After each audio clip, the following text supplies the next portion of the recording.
రఘునందన్ రఘునందన్ రఘునందన్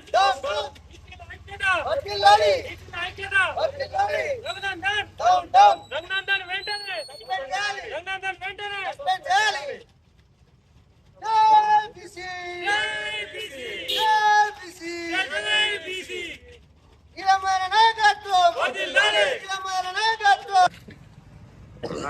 ఈరోజు నీలమ్మన్న భార్య నీలం కవిత గారు ఒక కౌన్సిలర్ గా గెలిచి ఇస్నాపూర్ మున్సిపాలిటీలో చైర్మన్ పదవి రాకుండా అడ్డుపడ్డ రఘునందన్ రావు గారి దిష్టిబొమ్మ దానం చేయడానికి సహకరించిన బీసీ నాయకులందరికీ పేరు పేరున ధన్యవాదాలు.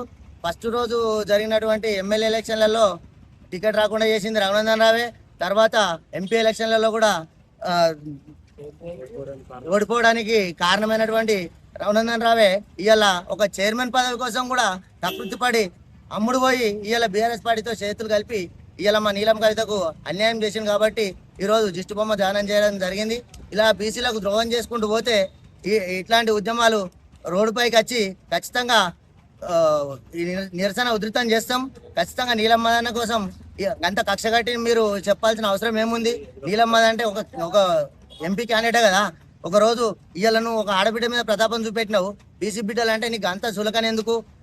ఇదివరకు జరిగినప్పుడు ఎంపీ ఎలక్షన్లలో బీఆర్ఎస్ పార్టీ వాళ్ళు కూడా నీ మీద పోటీ చేశారు కదా. ఒక కాంగ్రెస్ కార్యకర్త అని చెప్పేసి నువ్వు ఎట్లా మాట్లాడినావు? కాంగ్రెస్ కార్యకర్త బీఆర్ఎస్ పార్టీ నుంచి వెళ్ళి వేరేటోళ్ళు కూడా పోటీ చేసినప్పుడు మరి వాళ్ళతో మద్దతు ఎట్లా తెలిపినావు అని చెప్పేసి ఇలా మేము ప్రశ్నిస్తున్నాం. ఖచ్చితంగా ఎక్సాపేషియా ఓటు వేసినందుకు ఇలా నిరసన తెలుపుతున్నాం.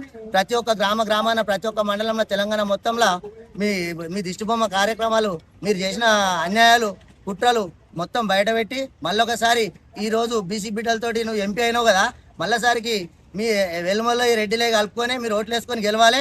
వచ్చేసారి ఒక్క బీజేపీ పార్టీ నుంచి కాకుండా ఒక తప్పుడు సమాచారం చేయకుండా నువ్వు న్యాయంగా ఓటేసినట్టయితే నువ్వు ఇలా రాజీనామా చేసి రేపు పొద్దుగాల అదే ఎంపీ పీఠం మీద కూర్చుండి గెలిచి చూపెట్టు. బీసీలు ఎట్లా ఓట్లు వేస్తారో మేము కూడా ప్రతి ఒక్క ముదిరాజ్ బిడ్డ కానీ బహుజనులు అందరూ మీకు ఇప్పటి నుంచి